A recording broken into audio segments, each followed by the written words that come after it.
Okay, quick update. I have the very first double valve spring back in. The double valve spring it was actually pretty easy with this tool right here, Amazon tool. I took them out, put them back in. So far, so good. Knock on wood. There's no wood. Knock on metal, aluminum. The new LC Engineering intake bolts, or sorry, yeah, exhaust bolts. Hold on. Looking at the engine, so this is the intake side. That's the exhaust side. So these are the exhaust bolts, the exhaust studs, intake studs. I went ahead and got the LC Engineering block-off plates there. That one was already on the head when I got it. There's one thing to note, that this one bolt there is a lot shorter than these two bolts and these two bolts. These were pre-existing bolts on the head. LC doesn't send the bolts for this center block-off plate. They did send bolts for this, that, and the intake block-off plate, but the other bolts all fit, all but one. This one's the one here. All the bolts are the same length. The one that fits there is too long.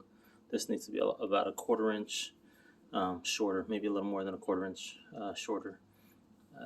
It's not that deep. Inside's not that deep. Can't accommodate.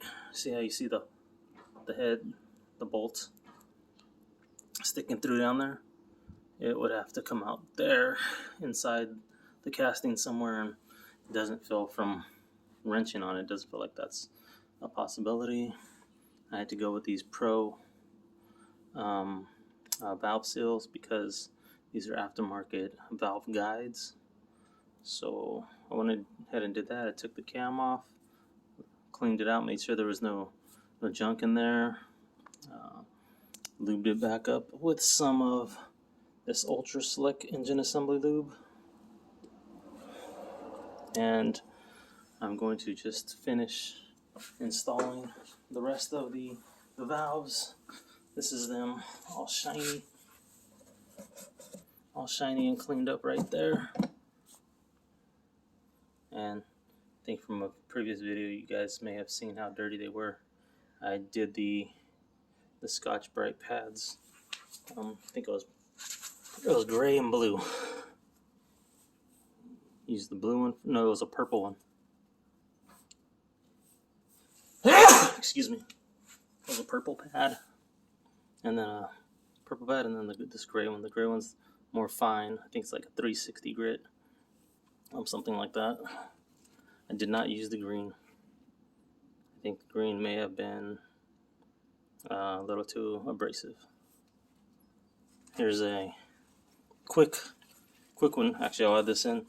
It's an extra. So this 20R head that I have here does not have the extra accessory there for the exhaust. Let's see. So see how this 20R head has a spot for, I believe this is for the exhaust gas. So it looks like that.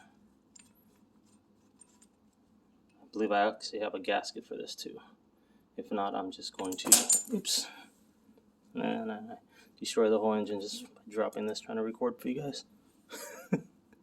So I'll put this on in a second. But see how this has the space, the opening for that.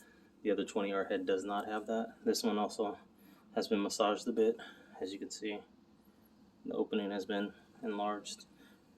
Previous to this, the previous owner of this engine and the head had dual carbs on it. I think they were Solex carbs. I might be wrong, but they were dual carbs. So that's how this looks. This 20R head, I don't know which year it is. Maybe one of the other members on the board might know. It has a little slot here, and then that opening there, and then looking at over here, It just has no opening. And the 20R intake ports here are a lot smaller as well. So that one over there has been bored out quite a bit.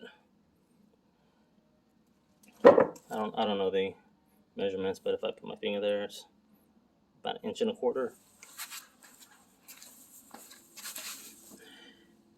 Here it's like 1.5 inches, 1.75 inches, something like that. So the opening has been enlarged. Can't wait to get this thing wrapped up and done so I can hear how it sounds when it's running. Okay, fellas and gals, ciao for now.